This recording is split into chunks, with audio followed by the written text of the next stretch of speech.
I'm Terry David Mulligan. This is the Mulligan Stew podcast. It's the first of a number of archive interviews we've dug up that have a life. They actually reveal something of the people we're talking about, even though some of them are 10 or 15 or 20 years old. I wish I could find my Frank Zappa interviews and my Janis Joplin interviews and my Keith Moon interview. Oh, my God, never mind. Anyway, this one is Billy Joel, just a kid from Long Island who struck it big, who made it in the world of music. I did a piano special a while ago, and we were talking about how piano can be one of the centerpieces of rock and roll, and that very few pianists ever become singers, songwriters, leading bands, and having hits playing piano. There's Elton John. There's Billy Joel. There's Leon Russell. I mean, there's a handful, but not many. Not like the guitarists. And so when I discovered that we had this Billy Joel interview, I thought, let's get this going. Let's get this up and running.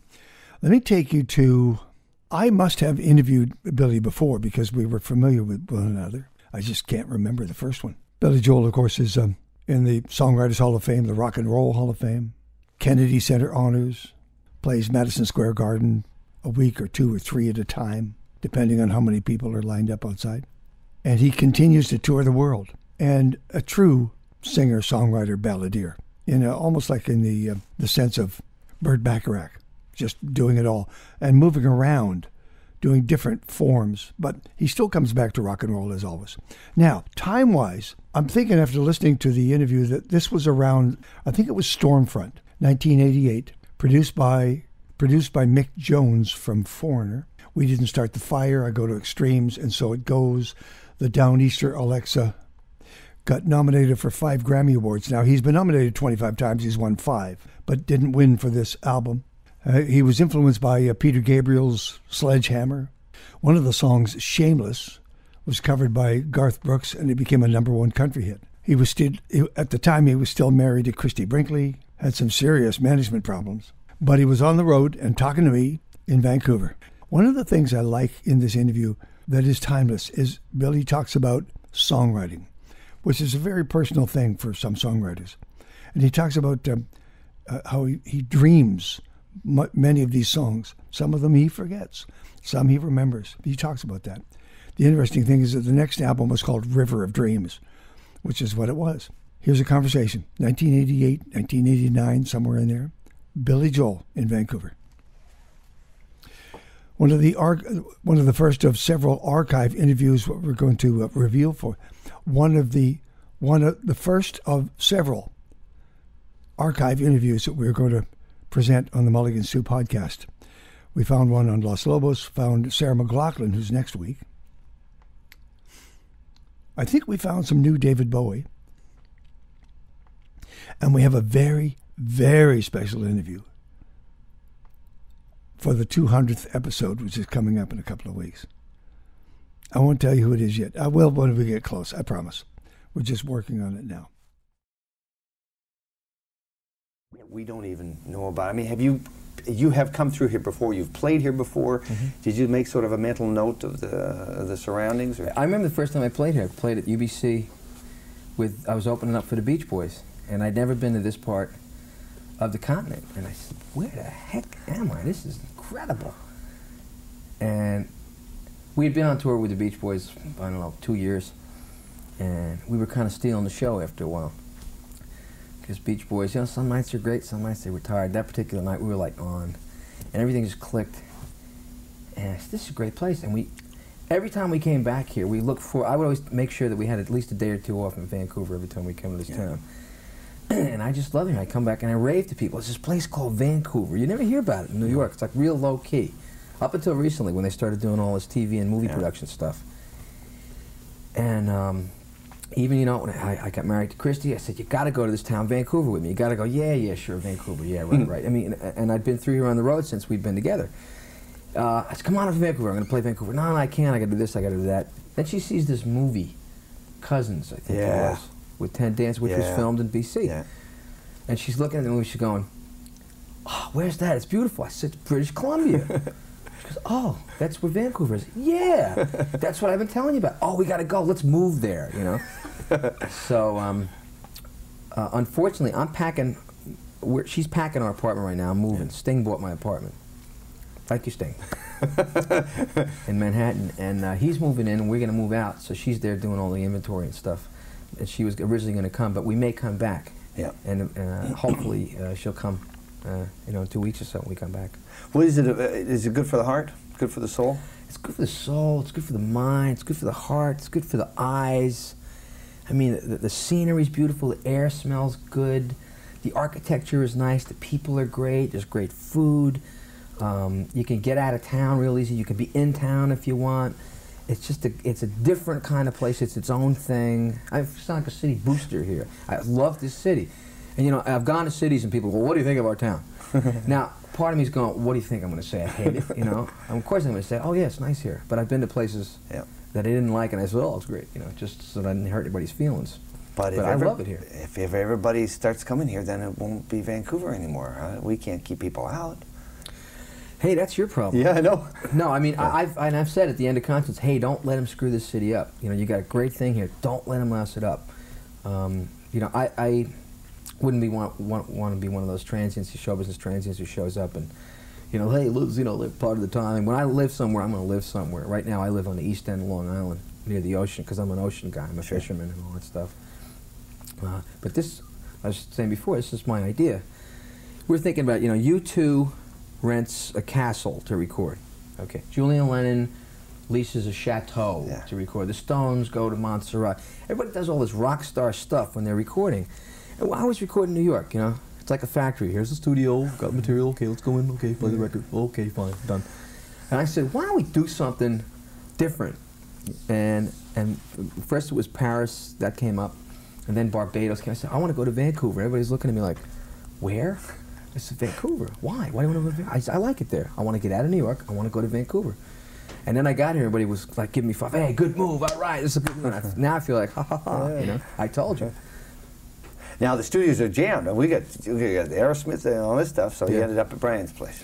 Yeah, Mick knew Brian because Brian had done some touring with him, and called him up and said, what's going on with studios? And we found out there's a lock on studios with a couple of bands. Yeah. And then Brian said, why don't you use my place? So we went, what? You know, what place? He said, I got a studio in my house. So we said, oh, great, let's check it out. I've got to do vocals. It's the point of the album where I usually do most of the vocals on the basic track takes. That's early on in the album. 70 to 80% of the vocals that you hear on my records are all done live with the basic track. But this time, we had a little more difficulty. We took a little bit longer to do the tracks, and I've had to do a lot of overdub vocals. And I don't feel comfortable just singing, just without a piano. I feel silly just standing there. I don't know what to do with my hands. Everybody's looking at me. I just feel weird. But this was a real comfortable place to do it. We're getting a lot done, and we're knocking them out. First album in many, many, many years without Phil Ramone. Yeah, Phil's done all my albums since '77. So this was a different project just in the fact that you had somebody else on the other side of the glass. Yeah, actually, a lot of the production with Phil was always co-production, but it was called Phil Ramone, you know, produced by Phil Ramone. And I knew this album, I wanted to work with somebody different. Not that I wasn't happy with Phil, I just wanted to do something different. And it was going to be a co-production. It's like, who do I think I can work with? And I spoke with Eddie Van Halen, talked to people about Mutt Lange. The funny thing was, Mick Jones' name kept coming up. Like, Mick had worked with all these different people. I said, why don't I just talk to Mick? I'd met him. He lives out in the East End of Long Island, too, where I live. I see him in New York all the time. We have friends in common. I called him, I said, you want to do something? He says, yeah. You know, we got together, we found out we hit it off. Yeah. And he's a songwriter, like myself. He's a musician like myself. We have a lot in common. We also see things differently. I think the 180 degrees we are from each other double makes 360. So we've got a complete thing going. It's been really a lot of fun. The main point of making this album was I just wanted to have fun, because it shows on a record when you're having a good time. The fact that you were looking at Eddie, at least considering getting Mutt and the rest of them, and Mick, all of them are known for having an edge to their own music as well. Does that indicate what this album's going to be like? Well, I was looking for partially that.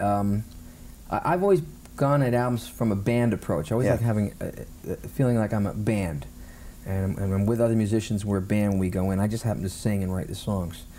But I wanted to work with somebody who was more band-oriented this time. And that's why I spoke with Eddie, and I spoke with a couple of other people. Timing didn't work out for these other people till I ran into Mick. I said, hey, great, and his timing worked out to be just right. Good. Any other projects we can watch from you, things that are in the works or already been done, that will, any soundtrack, stuff like that? No. How long have they been trying to get you into movies? For years. They've been throwing scripts at you. Do you think you'll ever do that? How do you know about that? I just do. I just do. They send scripts to me. I don't know why. I mean, I don't think I'm photogenic. I'm really, you notice I can't look at the camera. It's just like my wife, you know, she's great with the camera. I see pictures of me, I always look like this, you know. But for example, look at Pressure, the video. I thought that you really came into your own there. Well, I think I had a good director. I mean, any successful videos I've had, I have to credit, you know, luck with the director and a good crew, and because I'm like notoriously camera shy, and to get me to do things is really tough. I'm just camera shy. But Russell Mulcahy is a brilliant director. He's crazy. You know? Your life is good? Yeah. You're a lucky guy. Very lucky. Yeah, I'm a real lucky guy. You know, I get to come here on my job. You know what I mean? Yeah. And it's not a convention. You don't have to wear a hat, a finer. You know, I don't have to hang out and hear business speeches. I mean, I got a great gig. It's a great gig. Yeah. So when does this come out? Well, I was hoping to be able to hand the record in at the end of June. We may go into July at this point, but we're not that far off. It's been about 2 months or so since we've been started on the project, and it kind of overlapped Mick's album. He was making his own solo album, so he's working on his project a little bit, and but he's finished now, so we're going to just be full steaming ahead. And do you show up in his solo album? I played the piano. Okay. On this song called "Save Me Tonight," and there's another song, "I Just Want to Hold You," which is a great track. Great track. I got a piano part in there too, but. Hopefully the album will come out, I don't know, Labor Day. Okay. If I can hand it in on time. It's been a long time since I put out a studio record. It's true. That whole experience in Russia was amazing. It was amazing. Yeah, it was incredible. It really was. You going back? I'd like to. It's tough to go because they don't pay. They give it to you in iron ore, don't they? You get your residuals. And they might as well, because when you get paid in rubles, you can't take the rubles out, and you can't buy anything with the rubles there. There's nothing to buy. But I mean, just the people alone, that's where the payback was. The people are just so great. They love pop music. They love everything about, you know, young people over here. They're fascinated with our way of life. And when they look at you, they're seeing America. I think they're seeing New York is what they're seeing. Yeah. Because a lot of them didn't understand my English. You know, что? You know, a lot of that. I study English. I don't know your dialect. You know? What is it? It's a nice day. I want to ask you a very basic question about songwriting. Mick was saying that he writes best on demand. You know, he'll demand of himself, and it will come. Mm-hmm. With you, when it comes out of the air, do you write it down? How do your tunes come? It comes all different ways. Sometimes, I think, to tell you the truth, it comes in a dream, because I don't dream. I know people dream stories. Yeah. You know, somebody was chasing me, or I was flying, or I was swimming. I dream abstractions. I dream in music, and what happens is 4:30 in the morning I wake up. This is great. This is incredible. It's so good, I don't have to even write it down. I know I'll remember it. Then I'll go back to sleep. At 8 o'clock, I will have woken up and forgotten. I know you're ticked? Yeah, I'm really ticked. I should have written this down, I should have written this down. But what happens is, when I'm trying to write, sometimes what we would call inspiration, I think is the reoccurrence of a dream that's been in there. And when it comes really, really fast, and it's a great idea, and it's almost complete, and you go, I don't know where that came from. I think it was in there all the time, and it just reoccurred to you. That's a lot of the way I do writing. It's just, they're just dreams that reoccur.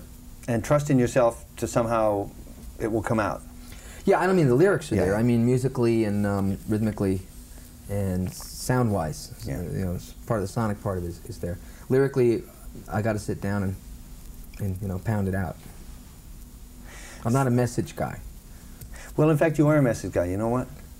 Because if you sit back and you look at your body of work, and you just study it. Just look at listen to the words, let the music come over you.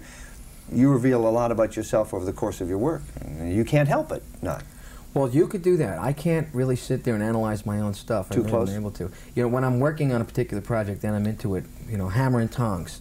And by the time I'm done with it, I really don't go into the self-analysis. Yeah. I say, I've done it, okay, if it feels good, great. Next.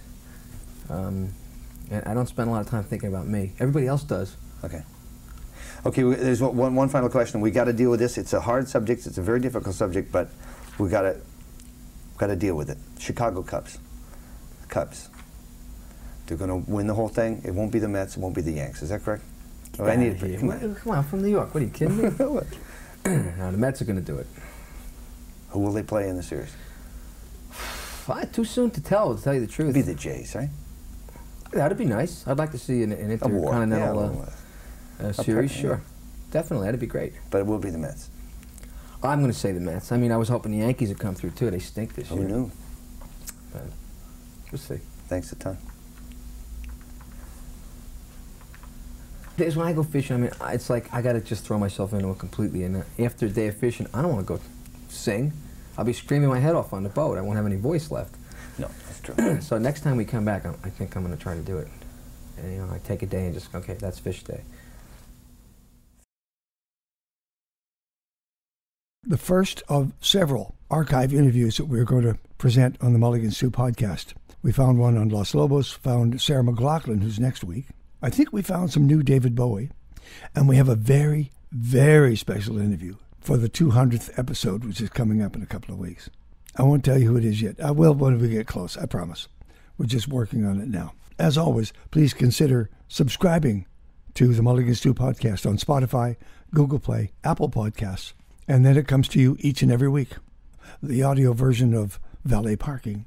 Surprisingly, you can see this Billy Joel interview on the Terry David Mulligan YouTube channel. All of it connected to mulliganstew.ca. Thank you for doing this. Be careful out there. Safe. Happy Valentine's Day. It's coming. Happy Super Bowl. All of those things and more. Thank you.